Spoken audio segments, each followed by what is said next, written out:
Hello folks and welcome to this morning's episode of Our Game. Myself, Shane Stapleton, joined as ever by Michael Verney and brought to you by OurGame. If you want to get some of these brilliant jerseys here, even this Offaly one, I'm happy to wear the Offaly one because I don't see ye at the moment, you'd be the first to say it, as a threat.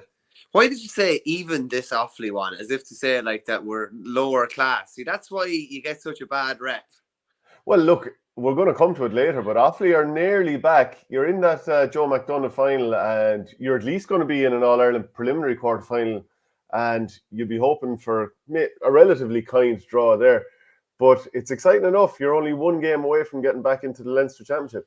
Yeah, the 20s are playing Dublin on Wednesday night in a Leinster semi-final as well, so things are humming along okay. I tell you what, Shane, I was only thinking about the other day, like if we're able to get through, let's say, over the next 4 or 5 years, Adam Screeney, Brecon Kavanagh, Shane Rigney, Conor Doyle, James Mann, and meld that with Ben Keneally, Owen Cattle, and a few more. I think we'll be Oisin Kelly and a few more. I think we'll be okay. But the Joe McDonagh has been brilliant. And to be honest with you, I thought we would have been beaten at some stage in the group stages, just even for attrition, even more than anything else. But they've kept things tipping along nicely, and it's great to be in a final with a game to spare as well. It's an awkward one though. Playing Carlow in the last game. If Carlow beat us, they play us again in the final. Do we, run the panel a small bit, or do we just say no, we go and try and win the 5 games in the group and maybe deny Carlow, who've been flying pretty well, a chance to play in the final? Well, it's going to be interesting anyway. Yeah, and so much of what's going on with Offaly this year in particular is a group that was with Burris Elite. Obviously, you have Martin Maher, was my classmate in school and previously played with Tipperary, Johnny Kelly, and then Brendan Maher, of course, is a performance coach there as well. So I'd like to take some credit if I can. you'd be fairly quick to slate the role of a performance coach anywhere else, I'd say. But when they're tipping along well and they have Tip and Burris Elite connections, you're happy enough. Yeah, no, there is obviously a massive connection there. Sure, Martin was with Johnny when Burris Elite got to the final, and Brendan was their lieutenant on the pitch as well. So listen, that's what happens. You bring people with you that you trust and that you get along well with, and yeah, things are humming away nicely, thank God. Yeah, we've got comments coming in already. Morning, lad, says Jack, and more the same from Richard Hogan, who adds that Saint loves taking credit. Sure, a bit of crack. For anything.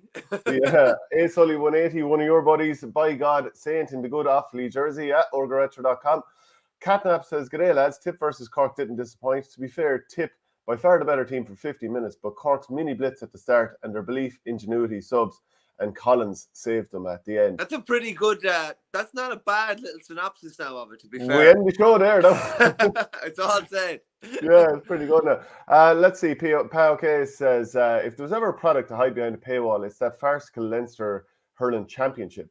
Criminal that Munster not on live TV, awful from GAA, don't load spot on, failing Hurling. Right, we've so much to talk about. Let's start off with the head high tackles, though.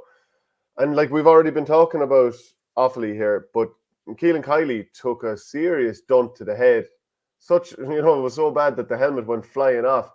And what was the decision from the referee? Yellow card. Listen, I haven't seen a tackle like that, in the sense of it was that bad that the helmet popped off straight away. That tells you exactly where it hit. It's sickening to look at it now, I have to say. Was there any mitigation for the player? Was it did he unluckily, connect with the head? You're going into tackle one way, but it's awkward. Or what was your read on it? I don't know. Tackle would be the word. He was kind of standing his ground almost and looked to kind of lean the shoulder in a small bit. Now Kiley was going at, and anyone that's seen him at top speed, he's a big man. He's able to build up a fair head of steam, but he was just completely stopped in his tracks. I don't know, Shane. I'm just kind of it's only a matter of time before somebody's going to get seriously injured, either there and then, or somebody's going to have some sort of a legacy injury as a result of it, and they're going to go and get scans done in time, and they're going to look at some vertebrae or something like that. It's almost like it's like a jockey falling off a horse. Some of the times the impact that lads are taking. We saw it with Rowan and Matter again the other night, and I'm not saying that lads are going out to do anyone or anything like that. Far from it. I'm not Hurling's a brilliant game. The best game there is, in my opinion. But like we need to be so careful of. I think we need to be really careful about what is a tackle, what's not a tackle. Do red cards just need to be dished out for this type of thing to kind of nip it in the bud? I'd say they probably do, to be honest with you. And we just need to be. It's like the kind of the choke tackle or those head high tackles in rugby. They're not gone or anything like that, but they're viewed far differently now than they would have been a couple of years ago. And there's a great deterrent on lads to do them in the sense of you're probably going to get sent off. It's probably going to go viral across the internet. Like you see all these various clips where lads are getting belts in the head. I think we probably need to veer in that direction a small bit. And that's not saying I want to change hurling a load. I don't, but there's a couple of tackles in nearly every game where you're actually kind of wincing. You're thinking you might get away with that, or someone might end up with concussion, or they might end up with whatever sort of an injury potentially from it. Yeah, like I look at a lot of these tackles, like Ronan Maher's one the other night. I mean, some of the ones that we've seen in some of the Limerick games in recent times, and I think they're red cards, but it doesn't mean that I necessarily think that the players are going out to do the opposition. But like, if you're going in hard, in hurling and Gaelic football, you do have to go in hard, really. I mean, you can't. It has to be tackling and not tickling. But when you get it wrong, if you do connect with the opposition's head, you kind of have to suffer the consequences of it. So, like, people come at me straight away with comments. Oh, where's your thoughts now on Ronan Maher getting? And I even before anyone had responded to me or tagged me in anything, I said, yeah, I think it's a red card because I do. Because it would be ludicrous for me to not say it's a red card. But I don't think that Ronan Maher went out to do your man, so yeah, I think listen, I love a good shoulder as much as the next man, but how often do you see a good shoulder now? Like, really, like, how often do you see the potty matter? That's not how you tackle. Like, in fact, it's actually bad tackling technique to go in and try and blow a lad out of it. Like, this would have been a big thing that I loved to go in with a hard shoulder if I could at all. Really enjoyed that. But then one day a coach said to me, like, what are you actually gaining? Unless you knock a player over, which is, rarely enough that it does happen. What are you gaining? You're knocking him away from you. You're giving him momentum to create space for himself. Like, but it's the hit. It's that we're still programmed like that, aren't we? Within the GAA, we're still programmed like, get the big hits in or whatever it is. But how many mistimed shoulders are there now? And it's generally shoulders. It really it is. It's generally a lad going in like that, and it's maybe a smaller man like. It's Hegarty going in on, let's say, Conor Gleeson. Now, he didn't necessarily get him in the head, but that's what happens like now. Whereas, I don't know, I think we're going to have to start veering away from that. The shoulder's going to have to be viewed an awful lot differently.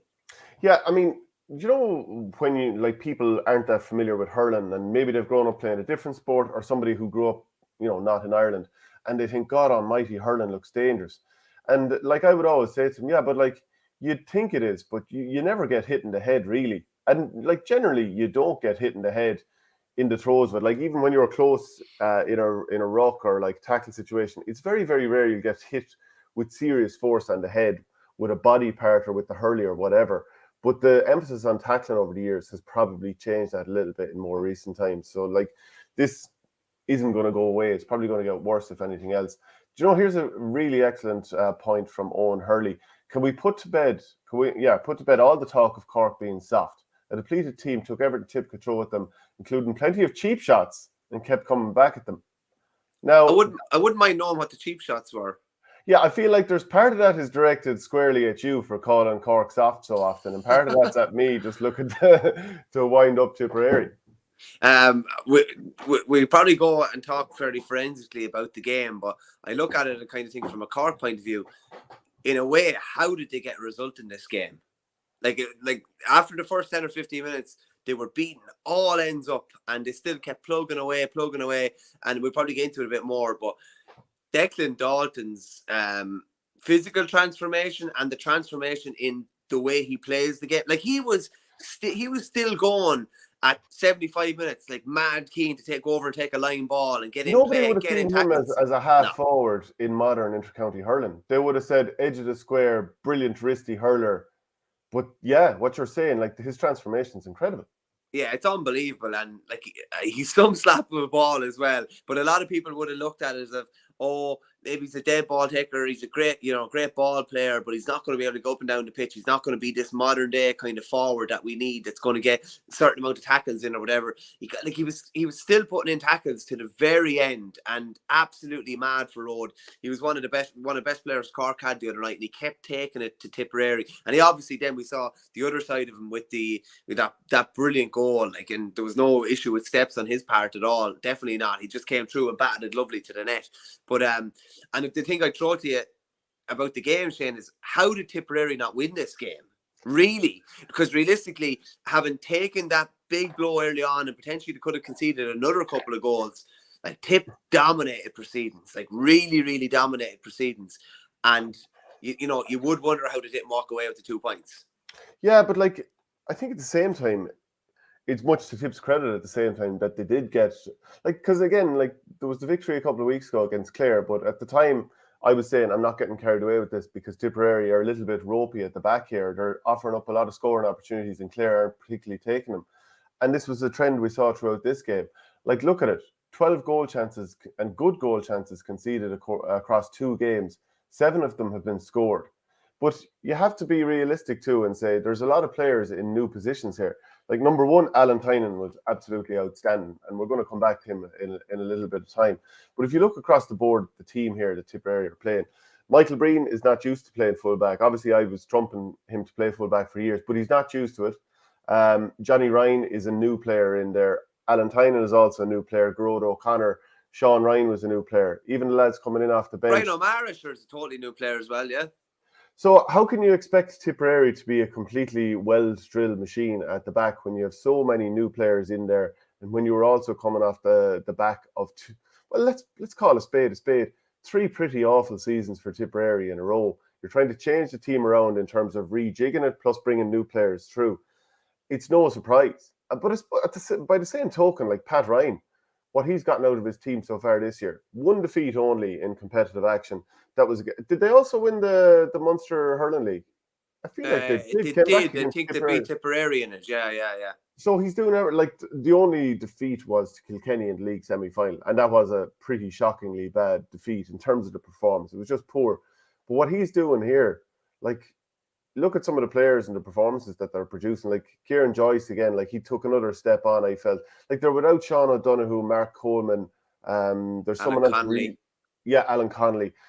And like Brian Hayes didn't happen Brian Roach didn't happen for him. Maybe Owen Downey didn't happen for him. But these lads will probably only get better for it. They looked combative the other day against Tipperary. My read on it as well is, while the game was mayhem, it suited Cork, and maybe that just allowed the players to all be pulled apart across the pitch, and their speed really and their willingness to go for goal really came to the fore. But once the game settled down, Tipperary were able to start picking Cork off. And the way they kind of took that extra hand pass or two before delivering pretty good ball inside. Oh, the ball going in at time, Shane, was lovely, wasn't it? Like, you're just looking at, and you know what they're going to do. It's going to, like, hurling's not that difficult. Like, it's not that difficult of a game at times. Just you give lovely diagonal ball into your forwards wherever you can. Not ball to the feet. You try and take the defence out of their comfort zone. Some of the ball going inside to the Tipperary forward line was majestic. And on Tipperary as well, we were saying how they didn't win the game. Like, they lost Jason Ford is their marquee man now, realistically, isn't he? And he was the one that was taking it to Cork when probably a lot of lads were maybe not even treading water at the start, you'd probably say. And I think he scored the first 4 points and then went off. To lose him, to have the likes of Mark Keogh come in, who was brilliant at times off the bench, absolutely brilliant at times off the bench. Like, they had to go fairly deep into their squad the other night. Would Shamie Callan have come on in an ideal world? He probably, in a way, like I'd say, Liam Cattell was thinking, probably name him, but he mightn't be ready. But that was the nature of it, and they were losing forwards, and there was lads dropping, and kind of poor old Conor Bowe got on and had a couple of chances, didn't take them. It's amazing. It's like, they often say in snooker that the balls don't forgive you. He had a couple of chances, he didn't take them, and the ball didn't really get near him then for 10 or 15 minutes, and then all of a sudden he was taken back off, unfortunately, which is not a nice position for him, but it's happened before to him, and he's bounced back, and I'm sure he will again. Camden comes in, Patrick Collins does this amazing Nicky Quaid-esque flick on him, but in fairness, shows the experience, gets it back over the bar. But Tip had to go deep the other night as well. But what you're saying there is that it is a work in progress. It is a work in progress, and it was always going to be a work in progress. And conceding 4 goals is far from ideal, and obviously conceding 3 against Clare is not really ideal as well. And there's a bit of a, there can be a bit of a hole down the middle of the defence at times. But I think that will come, because it will get an awful lot tighter, and will get more congested, to be less space. But they're doing a hell of a lot right as well. Yeah, I mean, I'd be pretty happy from that point of view overall. Would you be happy if you were a Cork supporter right now? I'd say you would. Like, look at the bench that they were able to bring in the other day. That scored 1-5. So you had Shane Kingston, who, like, you know, it is kind of puzzling how he just can't really seem to nail down a starting spot, despite us all knowing that he's one of the most talented players in there. And, you know, on his day, arguably one of the top forwards in the entire country, but for whatever reason. And, just on him for a minute, it is really puzzling, because how many times has he come into a game and made a massive impact? Like, I remember he scored, did he score, am I right in saying he scored 4-9 off the bench for Cork when they got to the All-Ireland in 2021? Including 7 against Kilkenny. Yeah, do you know, he's an outstanding player coming off. Is there an element of, when he comes in, sometimes that, you know, defences are a little bit more tired, that he's struggling to make the impact at the start? I don't know, but that's something for his own career, and for Cork, they're going to need him to make that impact from the start. But go on, fly through some of the other subs who had a massive impact. Yeah, I mean, like, I thought that Shane Kingston, obviously, he made an impact. Conor Lehane made a bit of an impact. Tim O'Mahony, Luke Meade, Conor Cahalane, and Brian Hayes obviously scored that goal at the end. But, like, have we named one even average player there? Yeah, they're all very talented players. Like, say what you like about Tim O'Mahony, he's unbelievably talented. Brian Hayes is an exciting enough one, and he's a big physical player. I'm surprised that Conor Cahalane doesn't get more starts, and I couldn't believe it last year when Luke Meade wasn't. But, like, I think Pat Ryan is playing this very well so far. Like, I do. You know, he's one that they wanted as Cork manager for quite a while, and he seems to be getting the job done pretty well here. It's not that every decision has worked out for him. Like I mentioned, a couple of the young lads wasn't their best game. Dara Fitzgibbon, was he 100% right, mate? It's hard to know. Like, he obviously got his goal late on, but he certainly didn't have a huge bearing on the game, did he? He got 1-1. Yeah. The goal. Oh my God, he's a lucky boy with that goal. He is a lucky boy with that goal, because he was nearly standing in the square just before the ball was played across. That ball was going in anyway. Like, he's a lucky boy that wasn't blown for a square ball. It was Lehane that played the ball across. It was definitely going in without a touch, and he kind of touched it in. But that could have easily potentially been ruled out for a square ball, and they would have been absolutely sick. Yeah, and wasn't it brilliant the way Shane Kingston did the stick pass across for Brian Hayes' goal? Now, you would say that Tipperary, like, a combination of a little bit slow to react and a little bit naive. And, like, I wasn't down at the game, but the brother was telling me that it was a very slow reaction. So Barry Hogan's puck out was cut out, and then as soon as Declan Dalton turned and went for Tipperary's throats, there was a little bit of slowness in terms of, like, reacting to him. Obviously, the defense spreads out to create options for the puck out, but they just didn't get back quick enough. And maybe there was a lack of cynicism from some of the Tipperary defenders for these goals. I mean, there was no way Tip were going to lose the game if they scored the same amount of goals as Cork. Just based on, like, 419 to 225, obviously 23 scores to 27. Like, Tipperary, there's no getting away from it. Tipperary really should have won this game, and they're sort of the authors of their own downfall. But that's not to do down Cork and the fact that they've got so much talent across the field and what Pat Ryan is doing in such a short space of time. But, like, are either of these teams All-Ireland contenders? Only if Limerick get caught. If Limerick continue to play a level or two below what we're used to, they probably are in what could yet be an open. Like, can you really confidently call who's going to come out with Munster? I'd still be happy enough with the three I called. I call Limerick, Tip, and Clare. Cork have to go on the road twice, whereas Tipperary have 2 home games. Waterford, amazingly, are back in this now. If Waterford win their last 2 games, so if they beat Tipperary and Cork, they're in with a decent shout on 4 points, particularly if it went back to head to head. On a Cork thing as well, from Pat Ryan's point of view, like it's a point earned realistically from a Cork Yeah. point of view, based on how to get, not a point lost. Whereas I think from Tip's point of view, it probably is a point lost. But then you say if you concede 4 goals, you're probably never going to win, a big Munster Championship game, or you're less likely to. But just from a Cork point of view, and I've questioned, the soft centre potentially, and whether they're really willing to fight when push comes to shove. There was a fair bit of fight there the other night, and even Shamie Harnedy, who we probably won't talk about too much because the subs maybe stole some of his thunder, but when they were struggling in the game, particularly in the early stages of the second half, he was absolutely key. You talked about Darragh Fitzgibbon there. From what I could see anyway, Seamus Kennedy seemed to be picking him up. He picked him up from the throw-in anyway. Whether he picked him up the whole way throughout the game, I don't think anybody picks up anybody the whole way throughout the game now anymore. But he was outstanding. Outstanding. And like the fact that Cork left him free for stages at the start of the first half or second half. Like, Noel McGrath was literally getting the ball, and he was like, is Seamus Kennedy free? Yes, he is. Like, he was free some amount. They were able to just spray a ball across. And like, you can talk about legs and pace in the modern game as well, but like Noel McGrath was just dictating things for such large parts of the game. His deliveries inside are so good, so sympathetic to the forward. I thought he was outstanding the other night. And Pat Ryan actually said after that they really struggled to get to grips with him, that they couldn't really get near him. He just said after on Noel McGrath and the problems that he caused them. He just said it was hard to get our hands on him. He's a top class player, and it's not his first time causing a team problems.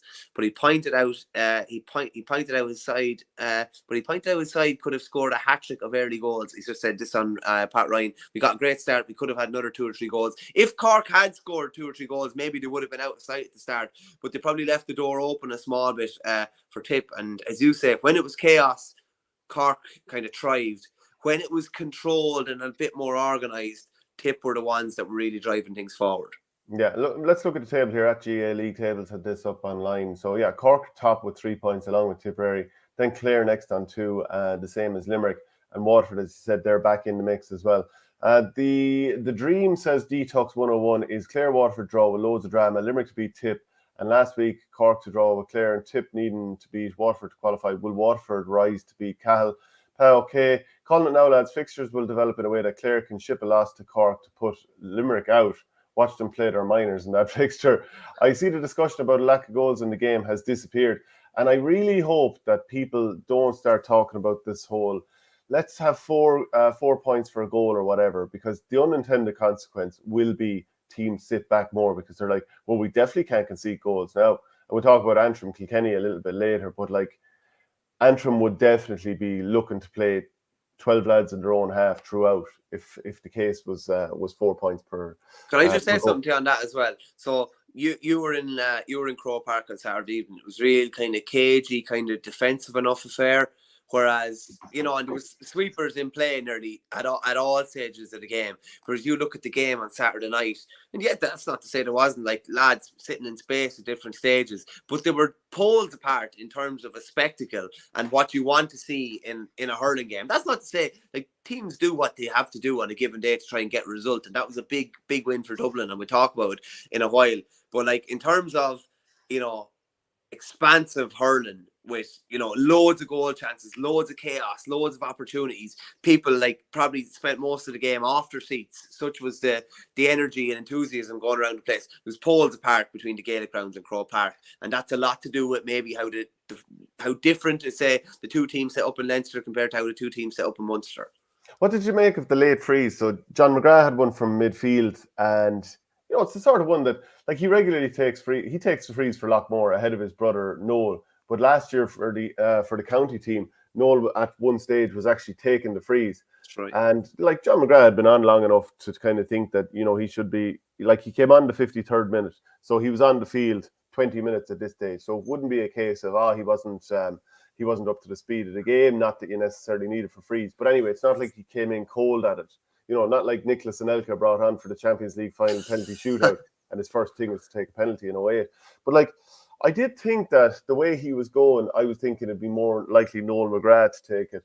But look, it went wide, so obviously that's misfortunate. And then I don't think you can blame Declan Dalton for not scoring one from his own 40, give or take. So, Yeah, like, do you see many changes in either of these teams? Obviously, Sean O'Donoghue will come back into the team, assuming he's right for the next day out, and the talk is that he might be okay there. But do you see any other changes in this Cork team and the Tipperary team? I mean, I keep saying that I think Mark Keogh should be starting for Tipperary, and I think, this performance, what did he score, 1-4 or something like that, despite not playing the first 16 minutes? I'd be looking Can for I him. just ask you, right? So you said that Keogh and Bo should probably start. Okay, who did it start instead of? Well, I would have said that probably Sean Ryan. No, I do think he's a good player, but it's probably a lot to just throw him in there. First season, obviously came on against Clare, it went well. Maybe it'd be a master stroke if if he had to go well again the other day. After that, and there were glimpses that it could. He just it was caught a couple of times in possession, even. Yeah. Otherwise, there's probably a bit of rejigging to happen. But even Bo coming in earlier, I suppose. Look, he came in early in this game. It didn't happen for him, but I'd still kind of think he's an excellent player and deserves every opportunity. Last year, Tipperary weren't great. He only played one half against Waterford before breaking his finger or thumb, whatever it was, and I thought he was really good. But anyway, part of the reason is he can obviously hurl, but he's very fast and he's athletic and he can keep into players. So a couple of more comments coming in. Ford stays on and Tip win that, lad, says Colin Ryan. Reports in the Tip media are saying Ford took off only as a precaution and good for Limerick. John Noonan says Cork and the Gaelic grounds will be tough too, especially if Clare beat them. Great championship in fairness. Detox 101. Bubbles is a fine analyst. He'll give it fair and square. Reminds me a lot of Babs with a bit of swagger. Fair play to him. Can I just say on Bubbles as well? You kind of just know that he wants to talk a little bit differently as well.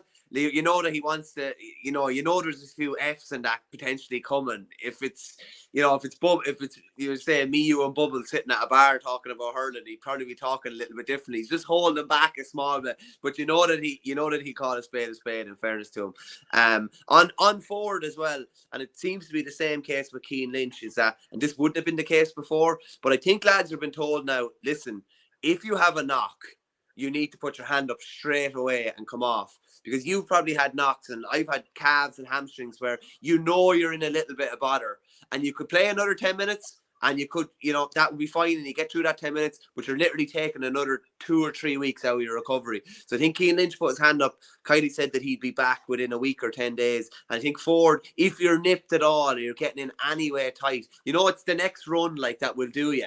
It's the next run that will add a couple of weeks to your injury, and he just can't afford it. So hopefully in Jason Ford's case, he just put his hand up and said, I need to come off now, but hopefully I won't be too bad. Yeah, but managers would have said to myself and yourself, lad, stay on. We don't really mind if you have to stay on, and if you're out the next day, we'll be okay. Yeah. Nearly 37,000 that game. Can I just say something? Yeah, and I think this is a good time to bring it in. Okay, so 37,000 people down in Páirc Uí Chaoimh last Saturday night. The guts of 31,000 people in the Gaelic grounds the previous Saturday. Neither games broadcast on terrestrial television. 12,000 in Castlebar yesterday, or was it 12? Either 12 in Castlebar, 11. The guts of 12, 12 and a half down in the Gaelic grounds for the football, yet both of those games were broadcast live on television.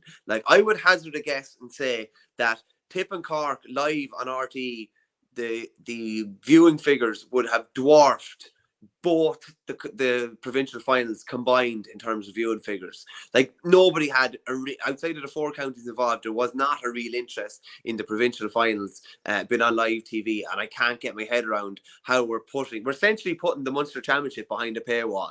The best product that we have in the GAA at the moment, and I think it absolutely boggles the mind. My parents were up here yesterday, they visited us here yesterday.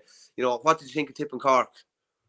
Did we see it? How did that? We didn't see it. How did that finish up? Or do you know what I mean? There's a lot of people just been completely ruled out of the equation here that are not going to see the games unless they watch. Yeah, they wouldn't be. They would honestly would not be.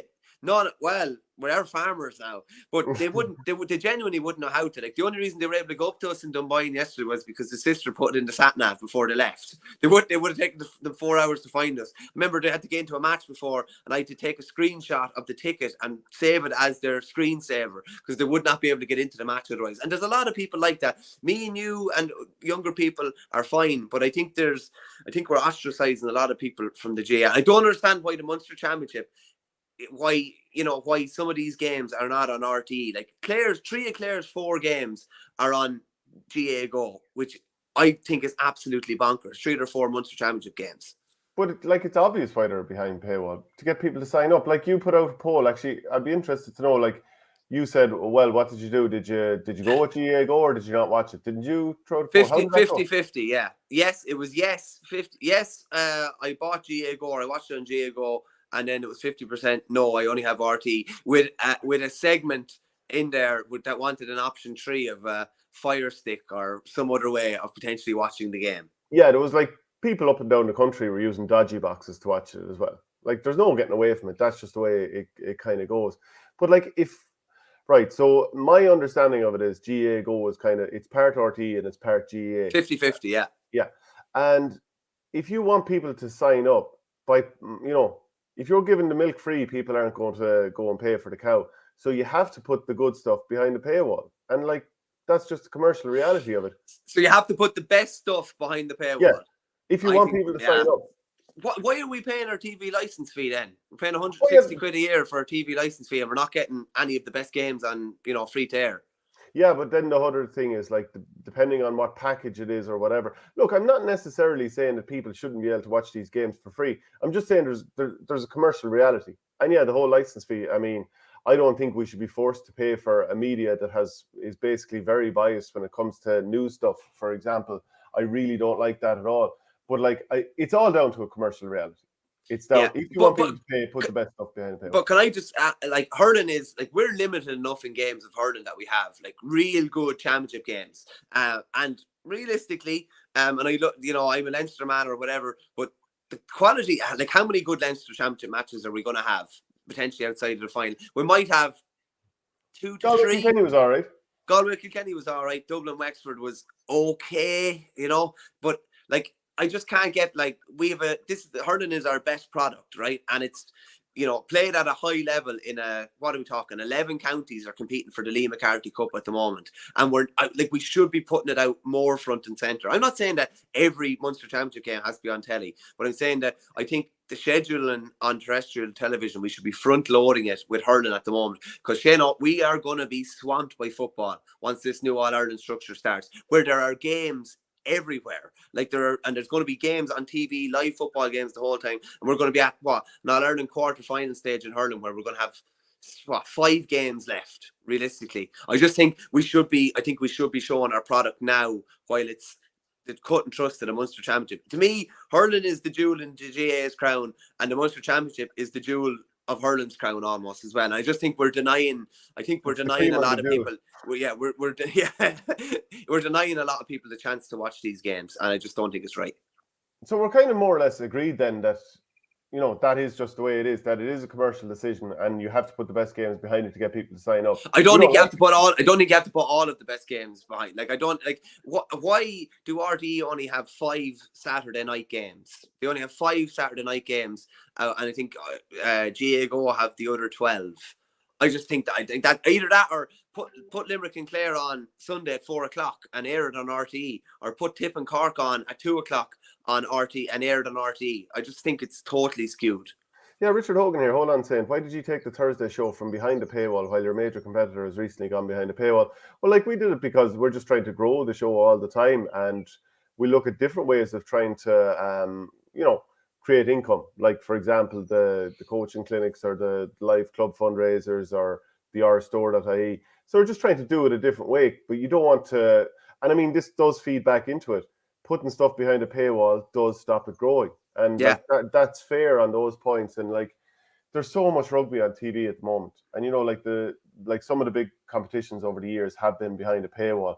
But like, we're getting swamped with URC at the moment. And it's, to me, like, I've zero interest in it. No interest. It's just everywhere. And I do, like, being honest, it is probably helping grow the game though, because people are like, it's Friday night, there's nothing on, so we'll throw on this old, Ospreys against whoever. You were going to say we'll throw on this old Scudder.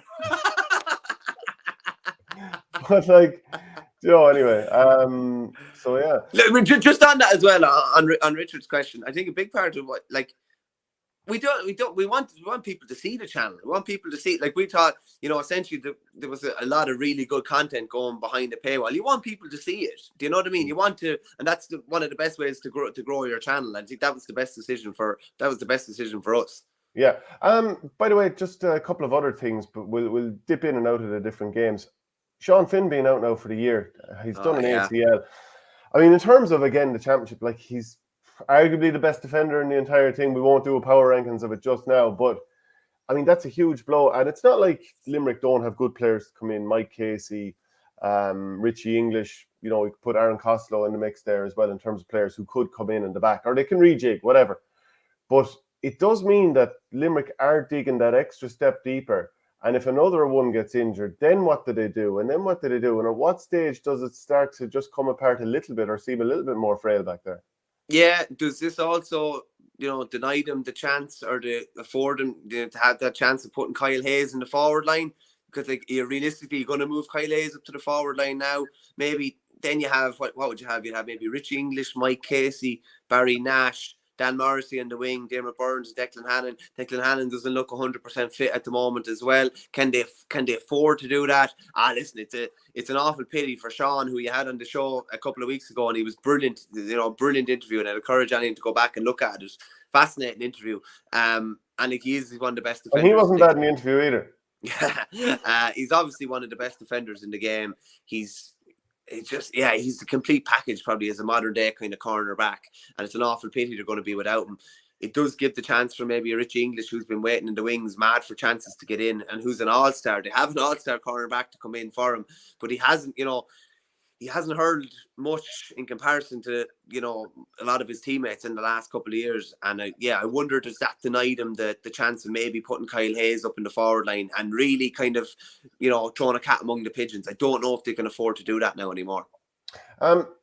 Robbie O'Flynn, I mean, obviously he took, I think it was 3,000 steps on the way into that. But, like, to be honest, like, I was just like, naive from Tip. Why are you trying to bury him with his shoulder? Just try and bottle him up, keep the hurley there, so once he eventually throws it up, and I know he's always getting away from players because he's so fast, but I was like, Tipperary giving the sideline away inside their own 45 and then allowing him to run through without trying to bottle him up.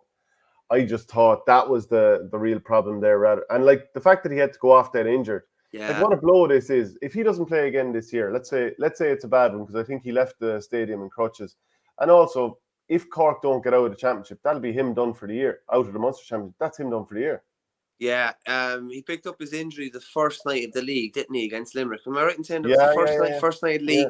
Yeah. He came on the last day, obviously scored 2 points. His last contribution was that goal, albeit with a lot of steps taken. I think he's the perfect mix of a Cork forward at the moment. He has the pace. He has the bit of physicality. He's well able to score, and he's robust as well. As we've seen the last couple of years, they need him. And it's funny, like, they were able to survive maybe without him the other night, as Tip were able to survive with Jason Ford. But like with Waterford against Clare, you might survive without a lad in that game, but the knock-on consequences in the next game, if somebody else goes down, and the game after that, if somebody else goes down, you're going really, really deep into your reserves. Hopefully it's not too bad, but they're going to be under pressure, and he's going to be under pressure to feature, particularly if they don't get out of Munster. Yeah. By the way, Barry Heffernan played for Nina last weekend, so I wonder how soon, or will it be a little bit more before he comes into the reckoning? Because he's a player that I've waxed lyrical. I haven't used that for a while, have I? No. But waxed lyrical about over the years, and I'm sure Liam Cahill would love to have him back involved. But good to see him back for Nina last weekend. Alan Tynan, we haven't really kind of focused on him too much, but has any other player ever readjusted to hurling quite like he has after taking a significant period of time away? Now, I'm sure he was poking around here and there, whatever, but obviously he would have put it all in with Munster Rugby in the academy there for a number of years. And yeah, it's taken a while to get back to to this stage, and maybe he could have been put back in a little bit sooner just to see how he goes. And of course, he would have had a few injuries as well. But my God, has any player ever come back in hurling quite like this after going away to another sport and performed like that in a big Munster Championship game? Off the top of my head, no. And just to talk about Tynan's performance, I think he ended up with 4 points. He has all the he's all the energy, all the enthusiasm, all the work rate, some great tackling. How did he not get free as well at one stage in the second half? It was bonkers. There's been a couple of weird ones like that. There was one in the first half when he was tripped by Tommy O'Connell.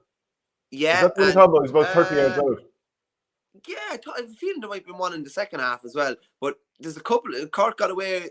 Kieran Joyce got away with a trip against Waterford as well. I don't know if it's something where the ref is kind of blindsided and didn't see it or whatever.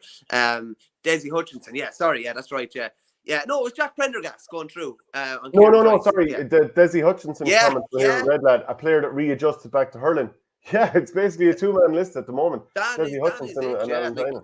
And I think for both of them, it probably happened at the perfect age. If you were 26 or 27, I don't know if you're just...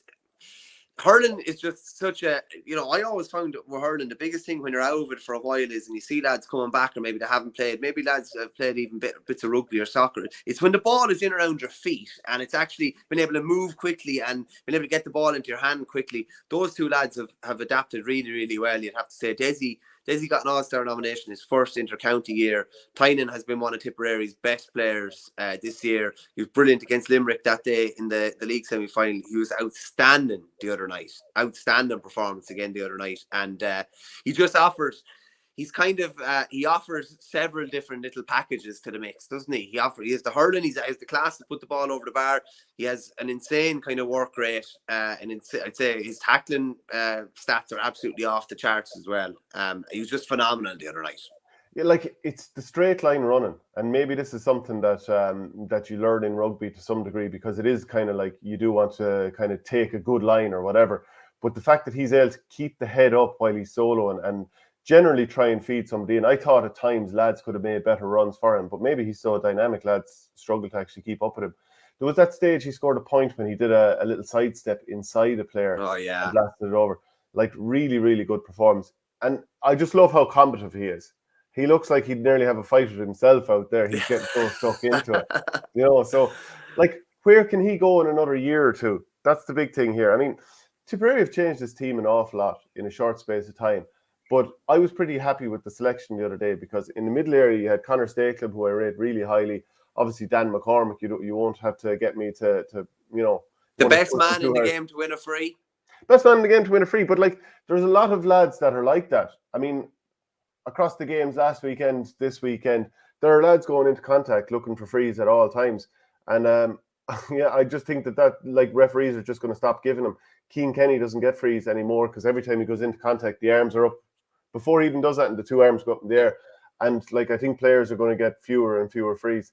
I feel like referee, like actually we'll come to it in a little while, but I thought Dublin were very hard done by with a couple of decisions from the referee. Not saying the referee's a bad referee, Thomas Gleeson's good, but Thomas Walsh I should say, but there was definitely felt a little bit of an onus to not giving frees. But anyway, is there anything else we haven't touched on with the Tipperary Cork game before we move on?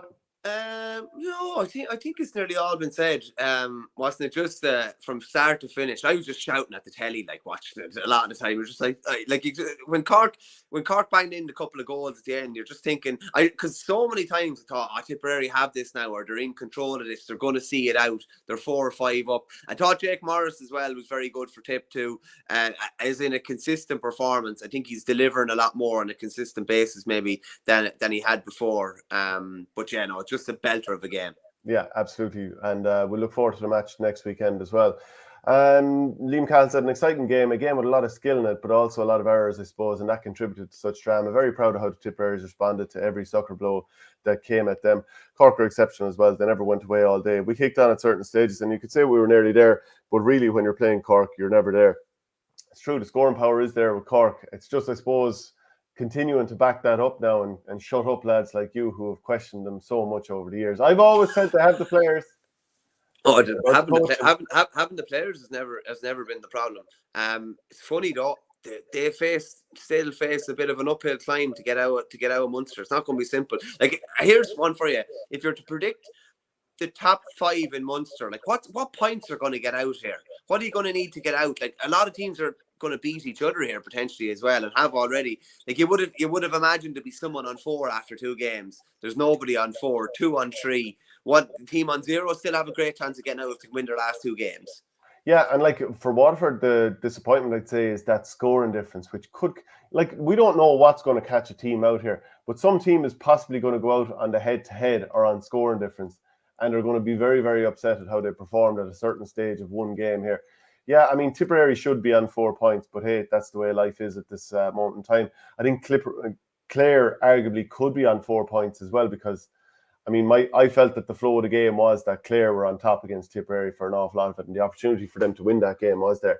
Just Anyway, quick point, Shane. So Waterford are on -11, right? Last year, Cork were on -13 after 2 games and still got out of Munster. So it is doable. Yeah. Liam Lenehan says, Noel McGrath is pure class.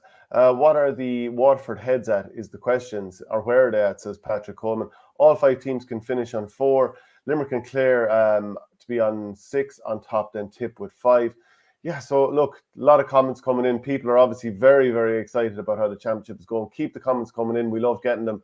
Just lastly, Shane, from a Waterford point of view, like, would there be some difference if you trained at 2 o'clock on Saturday as opposed to training at 10 o'clock or 11 o'clock Sunday morning? Imagine bouncing to train on Sunday morning, whereas probably on Saturday evening you're kind of thinking, there's probably a fair chance we could be out of the championship. It's completely different now.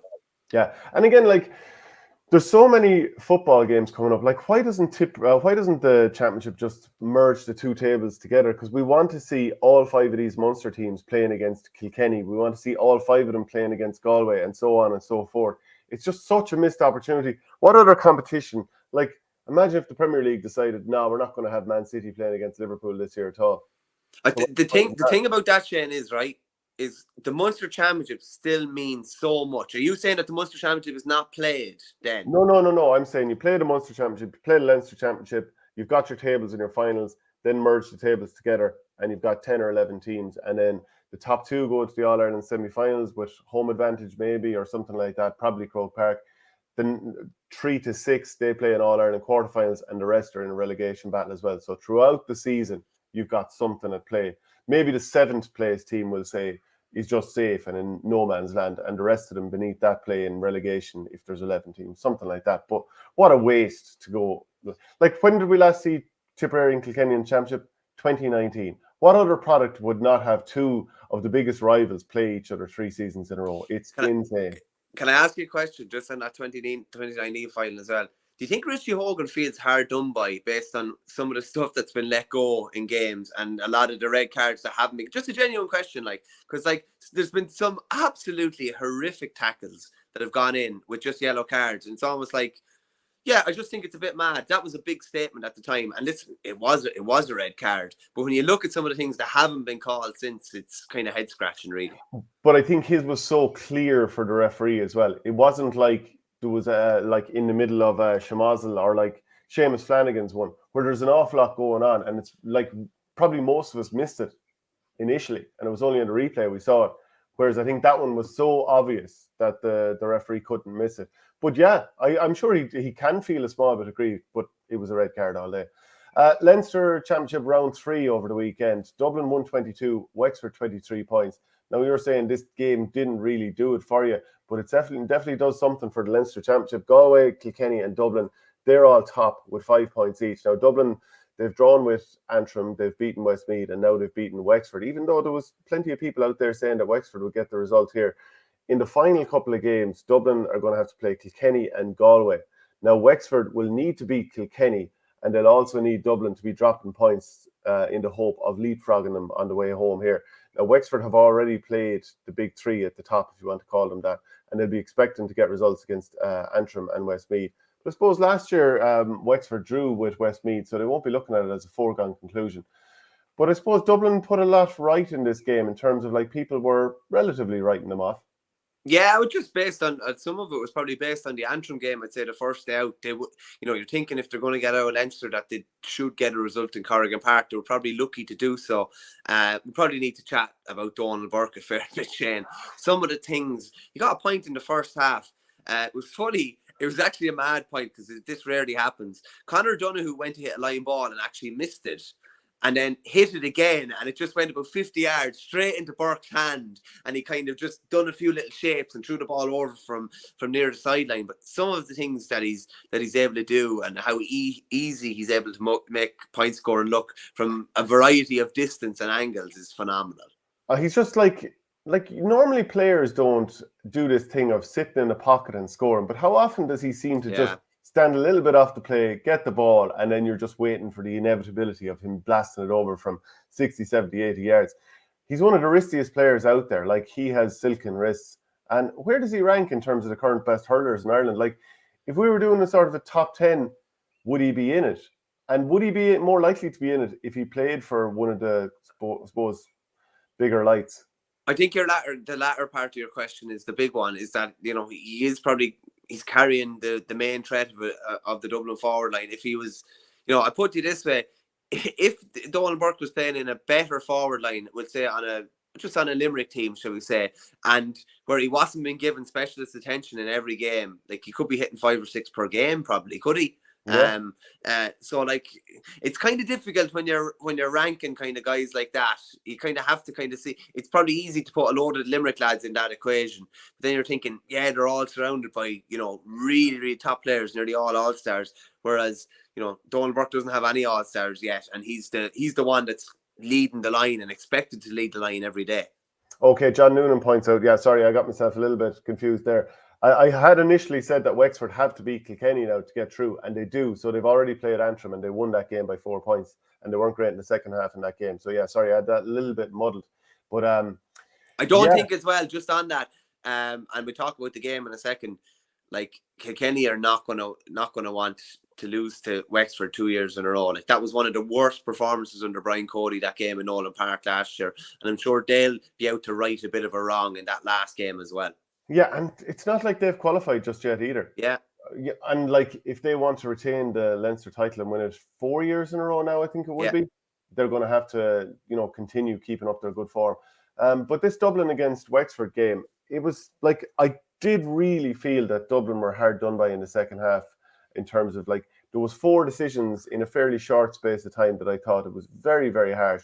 At one stage, Donald Burke was being fouled and been held up, and then he was even dunted on the ground by, I think, maybe Matthew O'Hanlon afterwards, and there was no free. And not only that, it was moved up, and there was a couple of other frees where players were being bottled up, not being given they were being fouled, and I was like, Dublin are going to end up losing this game because of a couple of harsh decisions. I'm not saying the referee went out to do them at all, but it just felt like it was going to be one of those days. But even more to their credit that they got it across the line. People said they shouldn't have played it at Croke Park. They played it at Croke Park, probably thinking of the greater good down the line, in terms of you have to win games there if you want to compete with the very best. And then to win when you're not, like, let's call a spade, they're not free scoring on the inside line. Yeah. Gino Sullivan scored 1-1, and, like, the goal came from, it was a long free into the area. Like, people can say that James Lawler came out for the ball, didn't get it, but I would have said that the defenders need to hold out Gino Sullivan. Yeah. No defender should be let in near that. But look, Dublin getting it done, I think, was very, very impressive. And Paddy Doyle, like, start of the year, we were talking about who are the top 5 young lads, and I was insisting that he had to go in because of what I'd seen at college and whatever. Like, this is a fresher, and he performs like that. So I'm going. Not your typical, we'll say, if he's playing in the inside line of defence as well, not your typical, you know, corner back or anything like that. How comfortable is he on the ball? So good on the ball.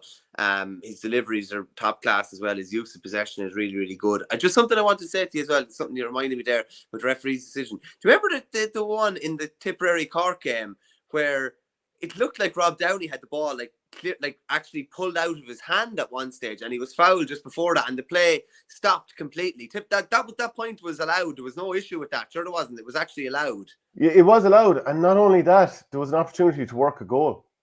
Yeah, it did look like a free before that on a couple of counts. Look, it was a free. Yeah, I'm not entirely sure what the referee's read on it was, but I couldn't believe it wasn't a free, because Rob Downey took some serious hits in the middle of that, didn't he? I'm not going to lie. The fact that Paul O'Dwyer half swallowed the whistle the other night made it make it the game that it was, to be fair. On the Dublin Wexford game, I'd say the first half was a difficult enough watch. I would say Dublin got themselves in a great position with the goal. As you say, I just, the keeper cannot be coming. The only way the keeper can be coming out there at all is if the fullback is completely holding out the forward and he has time to kind of catch the ball with no hurler, no distraction in around there. It wasn't the case. The ball was basically tipped into an empty net again, which I hate. The fact that there was, just a quick one for you here on the attendance. So there was less than 10,000 in Croke Park the other night. We've all heard that it takes about 20,000 to break even in Croke Park. You've heard that as well? So so Dublin asked for the game to be played in Croke Park. So who takes the loss on that game, on the money that essentially the GA lost in that game? And it's a bit mad. Would any other team, Leinster Council? Jesus, it's definitely a question that needs to be answered anyway, isn't it? Like it's a bit of a mad one, really, when you think about it. Yeah. Okay, well, just coming back to the games and the players, like as the game was going on, I was sort of like marking off who I thought were getting some nice scores in this game. And it was Dublin who were continually getting nice scores. Like Danny Sutcliffe got a lovely one from the sideline after 14 minutes. To be fair, Rory O'Connor got a beauty. I don't know if you saw it, just up at the far corner. He did a little pirouette and knocked it over from the sideline. Unlucky with the one that hit the crossbar as well. Really unlucky. Yeah, and then the second half went on. Donald Burke got a brilliant one at the start of the second half. He soloed past two men and off the stick over the bar. Then there was a great one. Sean Brennan hit a puck out to Burke. He popped it off to Chris O'Leary. Nice finish there. Paul Crummy got a nice one. There was a sideline ball that went into Keane O'Sullivan. He got a point. Like basically all the really good scores were coming from Dublin. So there's a bit of silk to that team as well. And you would have looked at it and said, oh, Wexford are going to have all the better hurlers and all that.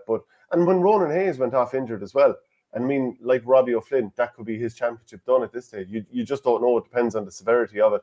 Actually, Neil McManus had to limp off against Kilkenny, and he looked to be he was walking off very, very slowly the way he limped. So I'm just pretty impressed with Dublin to get the victory there.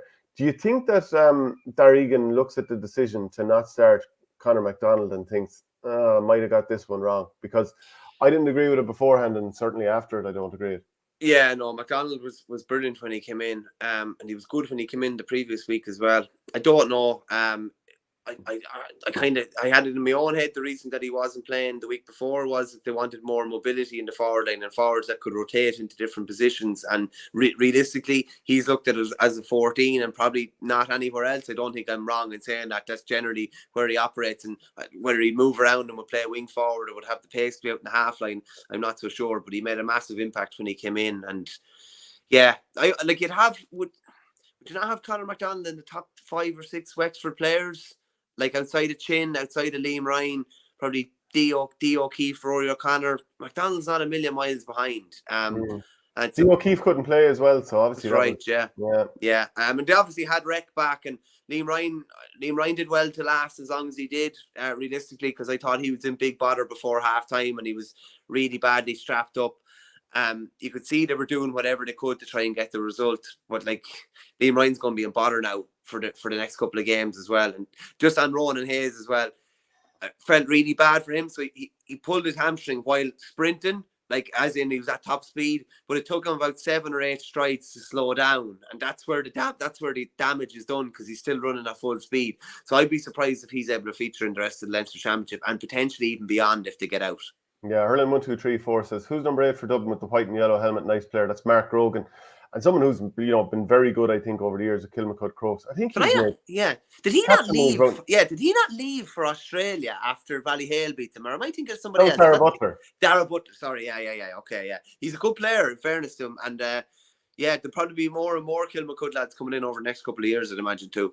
Yeah, like I watched him for the last few years for Kilmacud. I think he was made captain when he was something like 19 or 20 of Crokes, which is, no mean feat. But yeah, he's a good player. So Shane, can you ask Barney, i.e. Verney, he's clarified here, who he would make or who he'd like to see to win the All-Ireland? Realistic and no diplomatic answer. So who would you like to see to win All-Ireland that's a realistic contender? Who would I like to see to win the All-Ireland?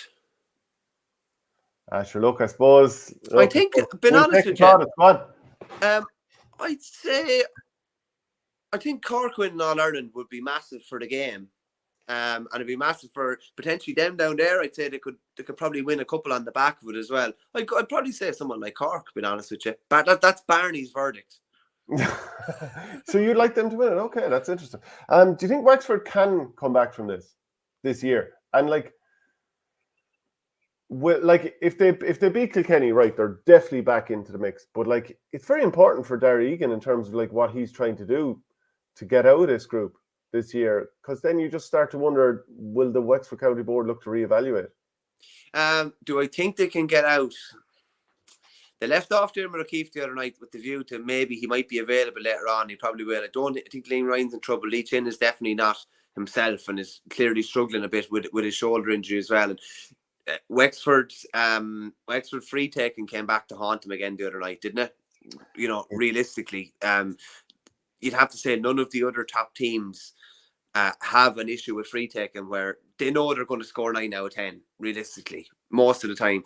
It's funny, Galan missed a couple against Clare and it ended up costing them. It's just so important to have someone who's going to put over 9 out of 10 or more, isn't it? And Gerard O'Connor, he was really, really good, and I think he was just tired at that stage, but he missed a free or two as well. And I don't want to put it on him, but it certainly, Tip could have done with those going over. You can't they all add up at the end. You mightn't think about it too much at the time, but he missed one or two that he'd be really disappointed with, to be honest with you. They were well scoreable, and I didn't see him missing any of them in the Fitzgibbon. I didn't see him missing any in the league earlier on the year as well. So you can't afford to be missing those. Do I think Wexford can bounce back? I honestly don't, Shane, being honest with you. I just think they're walking wounded at the moment. But now, you're mentioning about Darragh Egan there.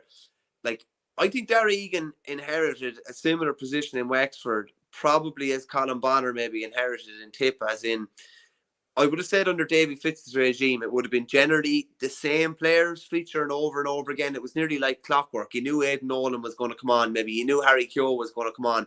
There was most of them were of a certain age, shall we say. But look at the guys that Darragh Egan has thrown into the mix. Conor Hearn, Conor Devitt, even like Ross Banville, Mikey Dwyer, there's probably Charlie McGuckin, there's probably 5 or 6 more, Oisin Foley, Oisin Pepper. There's a lot of names there of guys that are 20 or 21 that have been given a lot of game time. Similar in Tip, we hadn't heard much of Conor Bowe, we hadn't heard much of Mark Keogh, Brian O'Mara wasn't involved, there was no Johnny Ryan, there was no Sean Ryan.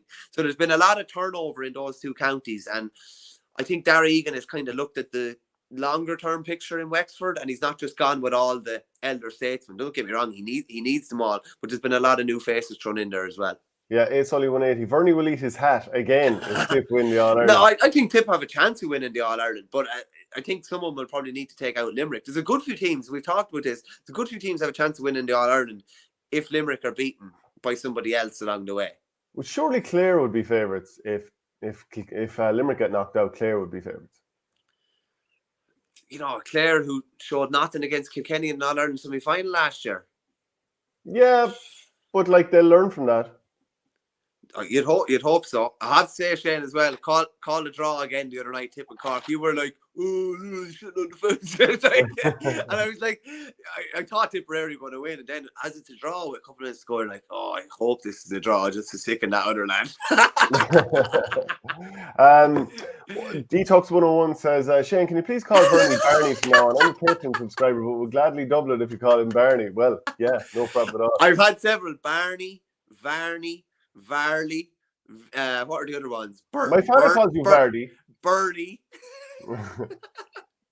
Hey, by the way, Wexford had 49 scoring chances the other night. Dublin had 32. You would never think that if you just heard that stat alone, chances created. But Wexford need to stop putting the ball to the clouds and shooting from 100 yards, did it?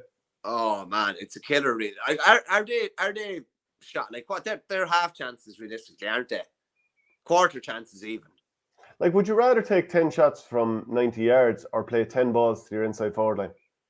Oh, the latter, without a doubt, yeah. And you see a lot, I think Tip's mind has generally changed towards that this year. There's a lot more of that. You're playing the percentage ball. It's one thing if a lad is going forward and he's on the front foot and he's 70, 75 yards out and he's striking, and maybe it's a bit short, he's able to shorten his stroke and he's going forward. But if a lad is standing with his feet planted on his own 45, between his own 45 and 65, that is a low percentage shot, and there's no point in saying any different. And so obviously I've been the president of the Sean Brennan fan club, but will you finally stop being so disingenuous and give him credit for that Cathal Dunbar save top corner? That was an winning the outrageous match. save. Yeah, it was an outrageous save, in fairness. It was funny to hear Alan Nolan doing commentary as well. His predecessor for that position. That was a brilliant save. His puckouts are very good as well, Shane, and he's a good variety of puckouts. He's able to put it through the eye of a needle into different spots. And I know even from chatting to Darragh Egan last week at the Dylan Quirk Foundation fundraising drive launch, that was one thing they were worried about, were his ability under restarts. I have to say, looking at a game where the sharp puck out is given up nearly every time as well. Look, what can't. How many sharp puck outs were given, shall we say, down in the park the other night? Very few comparatively. Yeah. Like, you think of the Tip Clare game as well. Clare just, they just dropped off completely. The puck out would go to Brian O'Mara or Michael Breen. They'd turn, run 10 yards and blast it, because that was all that was offered in front of them. Because number one, their own team didn't really seem to have a plan to run it out. And number two, the opposition had no plan in terms of pressing up. So it just kind of ended up hitting the ball into the mix. But I think you do have to have a plan for that. Whether a team's going to push up or completely drop back, you have to have your plan and be able to be reactive. But like, as I know only too well, Sean Brennan's puck outs through an eye of a needle, like, they're such sympathetic passes. They just come to you and they're nearly like you can just pluck them out of the sky. They're lovely. So it's funny. I was chatting to someone about this the other night as well. Like, it's the gas. You know the way at training, sometimes you're doing drills and you're drilling balls at lads, you're drilling balls into the forwards. Like, that's not actually the ball they want. No. They want this kind of lobbed ball almost, as you say, that sympathetic one. Like, why would you strike a ball 100 miles an hour to a fella, particularly in the forward line where he's trying to touch it? It should be probably at an angle, and it should be bringing the defender away, but it shouldn't be a million miles an hour as well. And I think a lot of the best teams, they're the deliveries they give in. Was there any player over the years that you hated being caught, beforehand you're pucking with 1v1 to 10 yards away and you're like, oh God, the way he hits it, he takes the knuckles off me every time? Who? No, Gary Hannafy used to be the worst with Offaly and with Burr. He might necessarily take the hands off you, because we remember back in the day, like, we weren't really striking to the hand. It was all ground ball, but he just would leather the ball at the ground. Henry Shefflin was awful for it, apparently. Like, he would strike the ball at you like he was taking a shot on goal by all accounts. You're mute. I would have got that criticism as well of absolutely opening up the shoulders and 10 yards away from that. Yeah, so, there's an ignorance view anyway. We all know that. Yeah. So Westmeath lost to Galway 17 points to 6-33. What can you really say? The benefit doesn't suit anyone, there's no benefit to anybody with this result. But what's the alternative to sort of pull up the ladder after the big teams pull up the ladder after them? You do have to give these teams exposure. I mean, Antrim at times the other night as well. In ways, we should nearly talk about these two games together, and then we'll separate them as well. But like Antrim 3-20, 5-31 to Kilkenny. At half-time, that game was 4-16 to 1-7. Both of these games were an absolute mauling. But if neither of these teams were in this competition, would you see Westmeath draw with Wexford last year? Would you see Antrim draw with Dublin this year? Would you see Antrim only lose by 4 to Wexford? So you'd probably just have to accept that now and again, especially as you go deeper into the competition and they become a little bit more worn out from the games, there's going to be a few hammerings here and there, but that doesn't mean pull up the ladder after it. No, you can't. You can't just look at, as you say, sometimes maybe there has to be 10 beatings for Westmeath to get a draw with Wexford. Like, it could happen to Offaly next year, realistically. Like, yeah, 100%. Yeah, if Offaly in the Leinster Championship, realistically, Shane, it probably is going to happen. That's just the nature of it. It's the same if they go into that. If they go into Division 1A next year as well in the league, that's just the way of the world, unfortunately. Yeah, listen. Yeah, in order to kind of be able to swim with the sharks, I suppose you have to be up there, kind of practicing at it. You can't just be. I don't know. I think there was some sort of a cliche or saying I was getting for there. Not sure if I got it, but like, they're not going to. You can't just drop them down in and expect them to be able to compete at that level. You're always going to take some beatings along there. But this is it's an Antrim side that drew with Dublin in the first round. But as you say, when you go deeper into Leinster, like, Antrim are going to be without Neil McManus probably now. The chances of them causing an upset from here on in have been kind of greatly diminished. And they're obviously going to face Westmeath in the last game, which is going to be de facto relegation playoff, realistically. So it could be, like, I don't know, like, I don't know what the crack is. Killian Doyle obviously hasn't really been playing for Westmeath. So, like, are they going to? If he's fit, will they keep him until that last game when they need him the most to try and save their bacon? Yeah, and I mean the problem too is like, right. So these two one-sided games happen in the one weekend where you probably didn't have that many big games to really take enough focus. So obviously Cork and Tipperary took huge focus, but you didn't have 2 or 3 other games where everyone was salivating over. Because like you look at the Premier League a few weeks ago, Newcastle, who are obviously up there in the Champions League positions, beat Tottenham 6-1. You know, Tottenham have obviously been going poorly. But like in every sport around the world where you have a round of maybe 10 games in a weekend, there's going to be a hammering somewhere. The problem is we just don't have enough great games so that you can be like, sure, look, there was a bit of a hammering there, but look, these things happen. Like, It's not unusual for hammerings in any sport. No, and there was only one Munster Championship game last weekend as well. Traumspieler has saved my bacon here. He says you have to break eggs to make an omelette, Fernie, or you have to walk before you can run. Well said, and better said than I attempted to. But yeah, that's just the nature of it, unfortunately. And whatever it is about Westmeath have been competitive with certain teams. They just can't. They Galway seem to be the one team that absolutely opened them up every single time. Go back through the last 4 to 5 years when they've met in Leinster or they've met in Division 1 League Hurling, and they have, it's been 20 points plus most of the times. Yeah, it really has. Very tough sledding against Galway for them.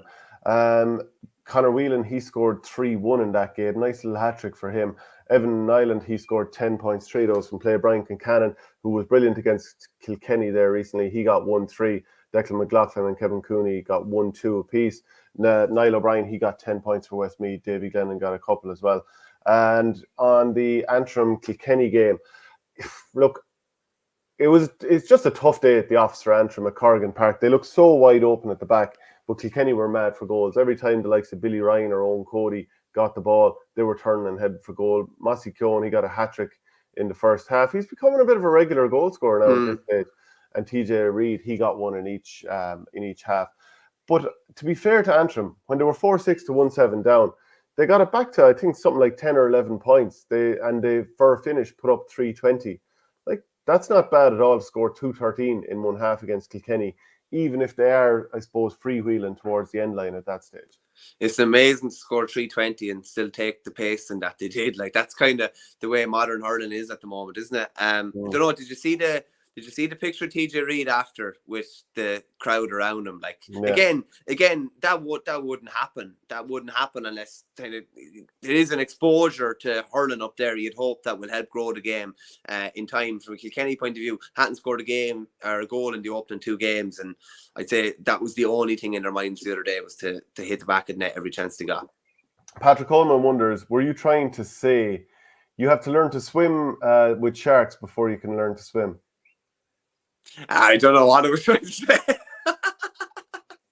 you know when you dig yourself a hole and you try and dig yourself out of the hole and you just end up further down? That's what happened there.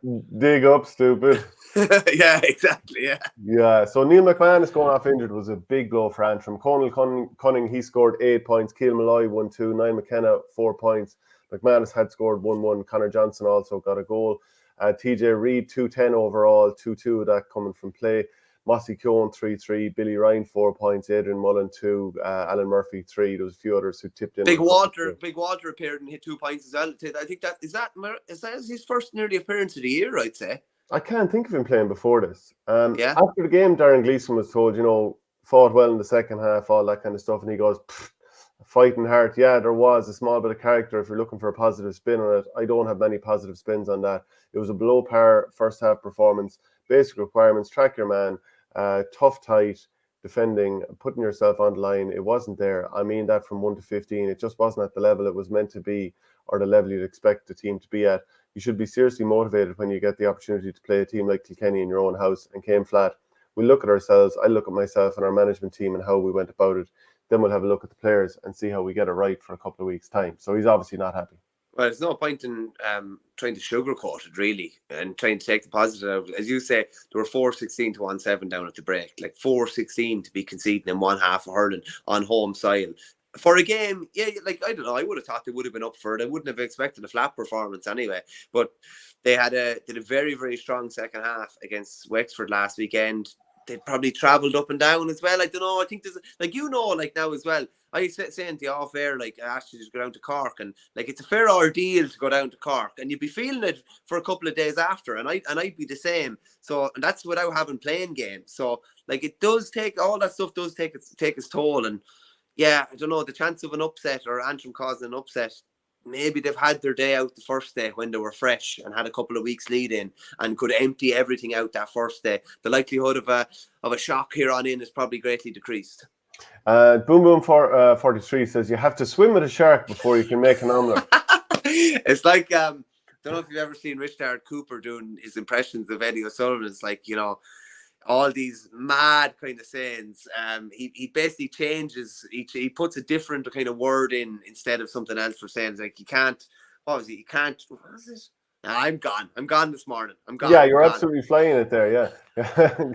So let's move on to the Joe McDonagh Cup. The results are as follows: Laois 123, Kildare 11. So that's just not what we were expecting from Kildare this year. Offaly 124, 16 points to Kerry. And down 28 points, Carlow 623. So we'll just bring the table up here again from at GA League tables. Offaly are at the top. They're going through. You've got Carlow, Laois, Kerry in the mix as well after that. And then Kildare and down. They're heading for a relegation clash basically at the end of this season. So how buzzing are you about this? Yeah, it's mildly surprised, to be honest with you. I thought Laois coming down from Leinster would be probably making a better charge than they are now. They could still end up in the final. All you know, that lost Offaly the first out has probably really put them on the back foot. Just want to chat about Kildare briefly for a second. So Kildare hit 19 points the first day against Carlow. They conceded 5-23. They scored 3-11 against Offaly. Good bit of it in the second half when the game was done. Conceded 2-22. They scored 14 points against Kerry. Conceded 1-17. Scored 11 points the other day. Like the wheels have really come off there, and they're in a position now where, like, if they lose to Down, all the talk about, you know, the Kildare hurling rising and Naas been really competitive with Ballyhale and Naas winning an All-Ireland Intermediate is kind of dead in the water if they're back down in the ring again, because they were up in McDonagh. They won the ring a few years ago, got relegated straight away the year after, albeit it wasn't the conventional Joe McDonagh system. It was a little bit different. They went back to the ring, won it straight away comprehensively. They're back in the McDonagh and they're potentially facing going back down to the ring again, which would be disastrous, and there's no point saying any different. And they'd be a yo-yo team between two competitions that they really don't want to be. So they're treading a very, very thin line at the moment. But like 11 points is, you know, won't even win you a half a hurling, let alone a full game. Yeah, like Offaly's scoring difference is very impressive there after 4 games, like winning games by an average of about 8. But Kildare, they're scoring just 16 points per game on average, and they've, you know, minus 48 scoring difference. Luckily at the moment for them, we'll see how the game goes when they meet each other, but like Down are just that little bit worse at the moment. But yeah, neither of those teams particularly impressing at the moment. Detox 101 says, Shane, what was the hair thing that you were on about, the skin fade? Would you agree for it to do it as a loser of an upcoming snooker game? But I get the skin fade anyway. So it's like when you get it kind of shaved around here, but there's like different kind of grading of hair all the way down until it gets to more or less kind of really tight that it's skin. But what I was saying when I was tweeting is that you have a lot of GA players at the moment that they've got the hair kind of cut and then down to here, and then all of a sudden it's the most minimal fade. It's probably that, and then it's straight into skin. So it's almost Friar Tuck job. Friar Tuck, explain. You know the way, like, do you ever see, like, in Robin Hood, there's Friar Tuck. He's got the big, like, haircut where it comes down. It's almost like a bowl has been put around his head. Oh, and then everything is shaven underneath. The pudding ball. Huh? The pudding ball. Yeah. Yeah, there was some mad enough kind of haircuts on show at the weekend, all right. There's lads getting ready for the summer and getting their championship haircut. I know, like, there are certain lads that will get their haircut nearly every week before a match. I get my haircut about 4 times a year, but sure, listen, that's another story. Even at that, I'm not quite sure you even do it 4 times a year. But yeah, Laois, they have recovered well. Like Picky Maher, he scored 10 points. Ross King's, like, he's in good form at the moment from what I can see. He scored 5. Tomas Keys scored 1-1. For Offaly, 13 points for your clubmate Owen Cahill, 2 of those from play. David Nally with 1-1. Are you like, how impressed are you with Offaly at the moment and the victory over Kerry? Of course, the team that relegated you a few years ago, but 124-16 seems like he controlled the game. Yeah, very impressive. And pretty disciplined because Kerry were getting hot and heavy at different stages, very, very physical at different times. Like there's really only been a score. Remember Devin Alley scored a sideline to beat Kerry in the league earlier on this year in I don't know if it was the league semi-final or the group stages. Offaly have really kicked on, and the most probably the most pleasing part of it is when you look at S&C. Offaly have been kicking on in the last quarter games, which wouldn't have been said before. And what's the greatest probably differential between Liam McCarthy Cup teams and maybe Joe McDonagh Christy Ring Cup teams is being able to keep going and going and going and going and going. There's always an S&C deficit, so that's really, really pleasing. Yeah, Owen Cattle was very, very good again. Probably wasn't, he wasn't as good maybe as he was in round 1 or 2, but still very, very effective.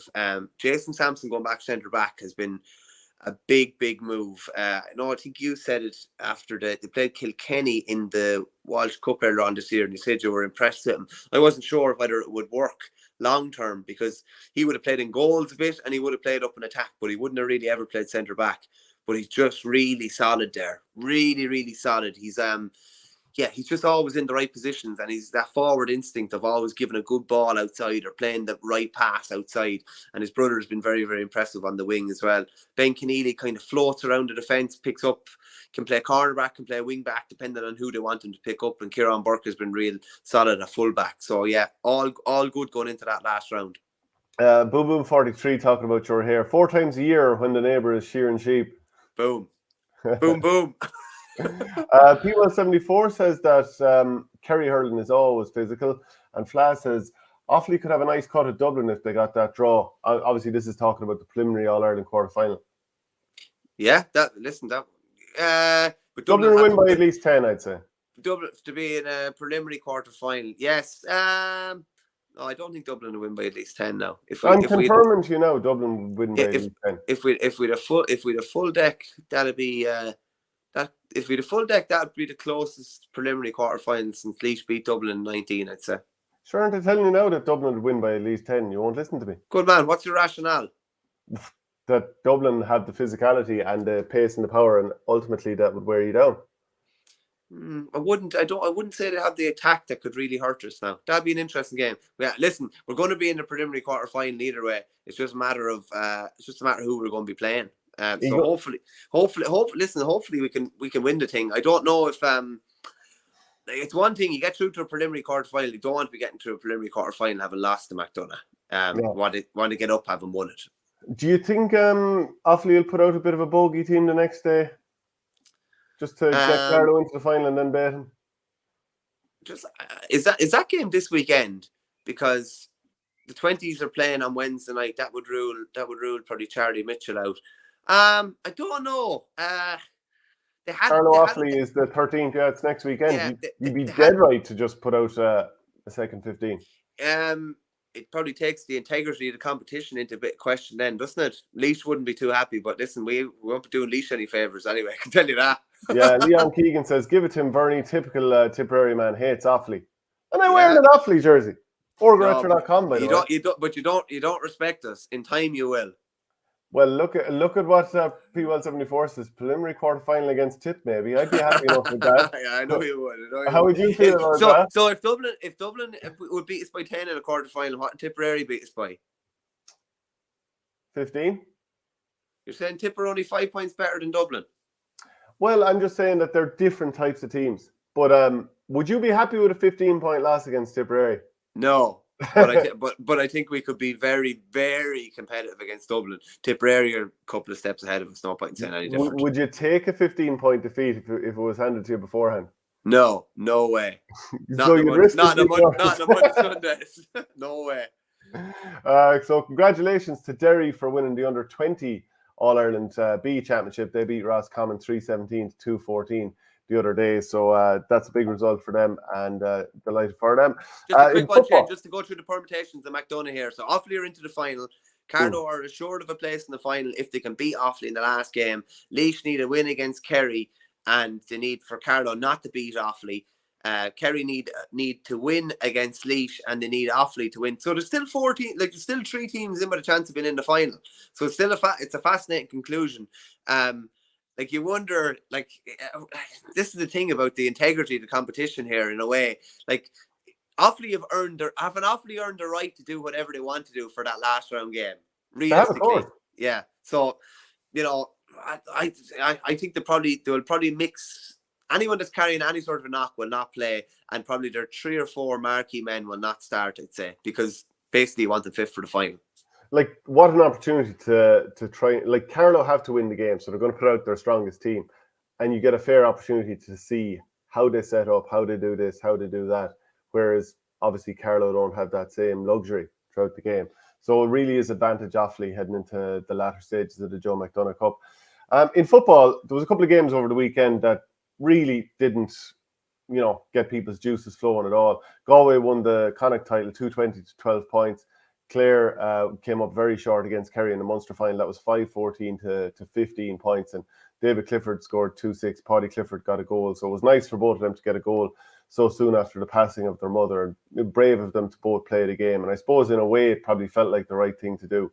So congrats to them. And they linked up for a brilliant goal in the first half as well that David finished off. Just on that, Shane, really quickly, like it was a big thing to do. I heard listening to Jack O'Connor speaking there, he said he was chatting to the 2 lads, chatting to their dad and chatting to their uncle as well, and it was a kind of family decision that they would play, and by all accounts that's what their mother would have wanted them to do, but it's still a very, very difficult thing to go and do and to actually play. And typical of the man in David Clifford, he ends up kind of man of the match, and he's the captain, obviously. A great way to honour their mother, but it's a very, very sad weekend in Kerry, you'd have to say. Yeah, Jack O'Connor said the boys got a bit of solace coming into the group this morning because they're very supportive of each other and very tight as a unit. It was just fantastic that they played so well. David came away with 2-6 and Paddy obviously got his goal in the second half. A great way to honour their mother. The boys handled it well. I'm delighted that it worked out. Do you know what? I thought David, and understandably, looked a little bit off colour in the first half. He had one wide that, I don't think I've ever seen him hit it as far wide. He had 1 or 2 other things that didn't quite happen for him. And I was wondering, is it just going to be a bridge too far today for him? So I think, obviously you feel sorry for the Clare lads. They took a fair old shellacking in this game, but it's hard not to be pleased for the Clifford lads and how they played in this game. Yeah. Just on the chain really quickly. What did you make of Keane D coming in when Clare were down and going hopping off kind of Sean O'Shea? I thought that was a peculiar one, to say the least. Now, when you're coming into a game, I know you're trying to make an impact, but make an impact, getting his togs or whatever. Do you know what I mean? Mark him tight, but I don't know. I just thought it was a bit mad. Yeah, I think you've kind of said it all there. Under 20 semi-finals were probably the 2 best football games this weekend. So, congratulations to Sligo there. They're making serious ground, aren't they? Yeah, we obviously had Eamon O'Hara on Thursday, and he's kind of saying the minors were beaten all right on Friday. The seniors were competitive at times, but to win 2 Connachts in a row, I think they were beaten by Tyrone in the semi-final last year, the under 20. But they were never really looked like winning the game. But to go and beat Kerry and by all accounts be the better team on the night, that's you. Because we're the same in Offaly. You hang your hat on a team like that. You do. We're hanging our hat in the minors, turning into the 20s now as well.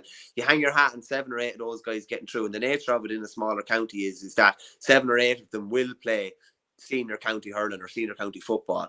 And it's the most novel of finals, realistically. Sligo playing Kildare in an under 20 final. Just not something you would have predicted beforehand.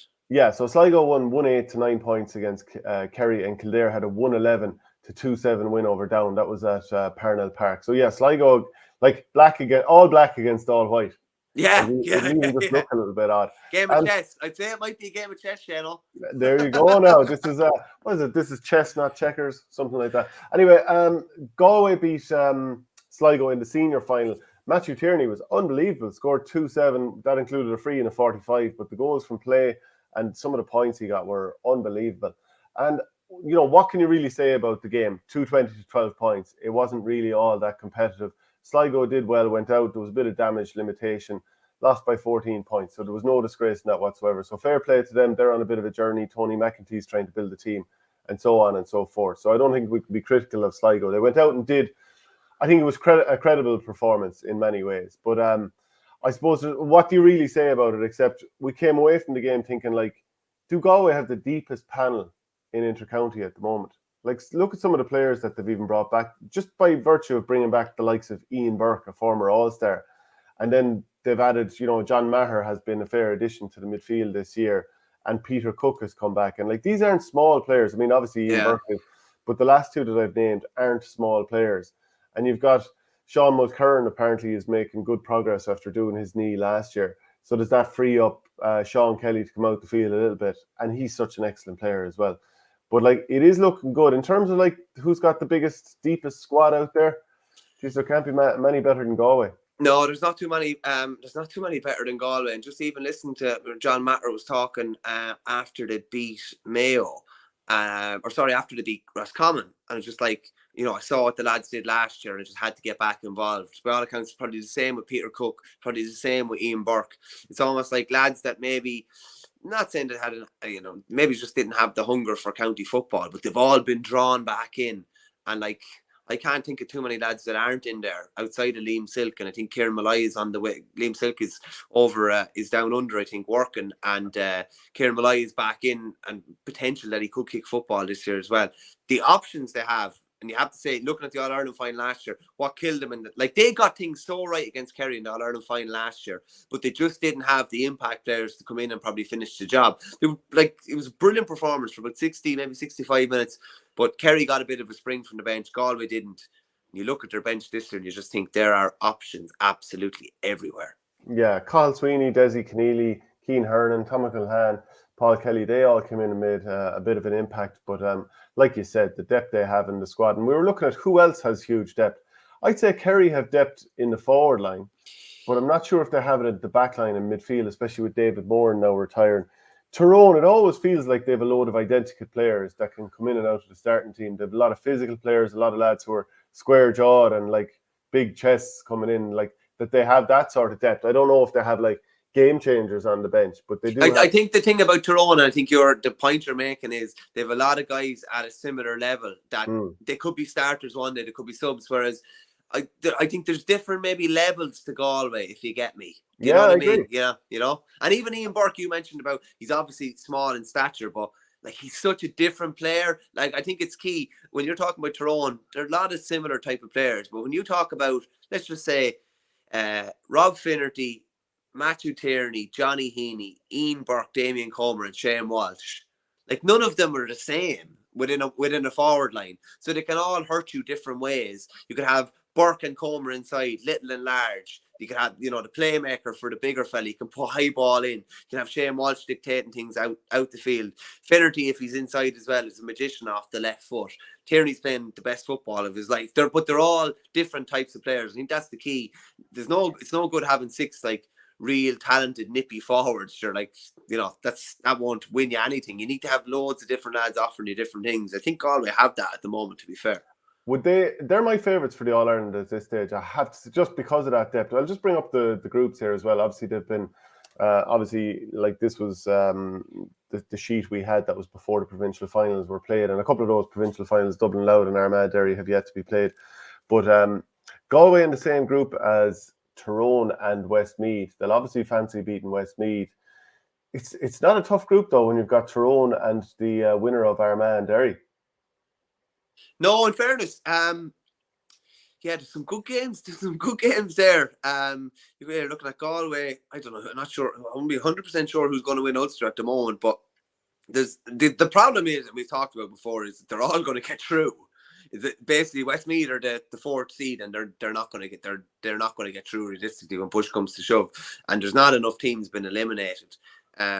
But there's some belters of games lined up there. I think Kerry are hosting Mayo, are they? Yeah. Like that's going to be that'll light up those stages straight away. There's going to be a lot of big games there. That's why I just feel, as hurling people, we're going to be left in the cold and we're going to be swamped by football action come that time. There's going to be very, very little hurling going on by that stages. By the time that starts, by the time the All-Ireland Senior Football Championship starts the same weekend as the last round in Munster and Leinster. Look at the amount of football games. I think there 99 games across the football championship this year between the All-Ireland Championship and the Tailteann Cup and provincials. And like, there's going to be very, very few hurling weekends and hurling games from the end of May onwards, which is worrying, I would say. Yeah, Mayo obviously have a very good bench. You kind of mentioned beforehand the likes of Cillian O'Connor coming off the bench, Kevin McLaughlin, like they have some good young talent there as well. But like if you look at the bench that Dublin used against Kildare, now maybe some of these players will start on other days, and they've definitely been championship starters plenty of times over the years. But the players they brought in were Jack McCaffrey, Cormac Costello, Lorcan O'Dell, Paddy Small, and Dean Rock. You've an awful lot of lads who've been on the field for All-Ireland title wins over the years. So depending on what team they start with, it could still be the Dubs. See, I think there's probably going to be a conscious decision made by Desi Farrell here as well. And this, I hope I'm not being disingenuous saying this, but sometimes as a manager, you're trying to get away with might be a bit too, but you're trying to get maybe 50 minutes out of a fella as a starter so you can afford to bring in one of these big hitters maybe for the last 25 minutes and have a huge game. Does that kind of make sense if you get me? You want to still have the impact. I think what would have been thrown at Dublin last year was maybe that they didn't have the impact off the bench against Kerry, and it's going to be thrown at them when you had the likes of Michael Darragh Macaulay, Bernard Brogan, Kevin McMenamin coming in off the bench before. You don't have that calibre of player. So I think you probably would see a Ross McGarry or a Keane Murphy or a Tom Lahiff starting, and you try and get a good 55 minutes out of them and then get a massive spring off the bench. But having those kind of finishers or killers off the bench is crucial. Yeah, just a reminder, brought to you by orgaretro.com. Use the promo code OurGame to get 15% off. There's a huge range of brilliant jerseys there. Also, if your club needs a fundraiser this year, why not do it with OurGame? Events@ourgame.ie is the place to email, and we'll be on to you about how we can run a club fundraiser for you. We've come to the final part of the show. The same thing we do every single week. The old goat of the week, baby. I presume you're going to go relatively close to home, are you? I mean, the temptation is to go with Alan Tynan. Yeah, with that performance. Yeah, I think I probably have to, yeah. Yeah, I think Tynan probably deserves it too, to be fair. He was just, he's absolutely outstanding. I'm glad someone brought up that Desi Hutchinson comparison, because it's a rare enough thing, particularly at hurling. A lot more of it done at football, maybe. Maybe Brian Corcoran coming out of retirement to come on back, but he was all, he had played, a full career of hurling before that. But Tynan's been unbelievable. From a football point of view, I'll give it to the two Cliffords just for even taking to the pitch yesterday. It was a phenomenal thing to do. Yeah. By the way, if you do want to get the audio podcast, it's at patreon.com/OurGame. We're not behind the paywall, but we would appreciate any support you can give the channel as we try to grow. Right, that's it for the show today. We'll be back again on Thursday. There's plenty more to look forward to next weekend. Michael, take her handy. If you get her handy, take her right. Take her handy, Shane. Good luck.